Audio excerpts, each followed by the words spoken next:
অব্যয়ীভাব সমাস পূর্ব পদের অর্থের প্রাধান্য থাকে যে সমাসে, সেটাই হলো অব্যয়ীভাব সমাস। এই অব্যয়ীভাব সমাস সাদৃশ্য, অভাব, ভিন্নতা, অল্পতা, অপ্রশস্ততা, বিরোধ, যৌগপদ্য, সদৃশ, বিপসা প্রভৃতি অর্থে হয়। একটা বিশেষ জিনিস মনে রাখতে হবে যে নদী শব্দ থাকলে এবং সংখ্যাও যদি থাকে বা কোনো বংশ বোঝায়, কোনো বংশ সম্পর্কিত থাকে, যদি ত্রিমণি, দ্বিমণি, এই সমস্ত শব্দ থাকলে, পদ থাকলে, সেগুলি কিন্তু অব্যয়ীভাব সমাস হয়।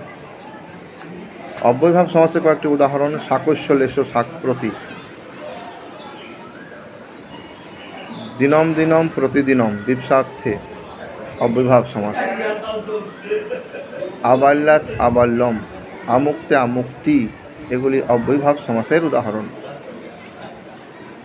উপনদী, উপনদম, গঙ্গায়া সমীপম, উপগঙ্গম, এগুলি অব্যয়ীভাব সমাসের উদাহরণ। যবনানাম, বৃদ্ধি অর্থে অব্যয়ীভাব সমাস হয়। দুর্যমনম। অব্যয়ীভাব সমাস অনেক ভ্যারাইটি আছে। পশ্চাৎ অর্থে, সমক্ষম, অনবক্ষম, প্রত্যক্ষম, এগুলিও কিন্তু অব্যয়ীভাব সমাসের উদাহরণ।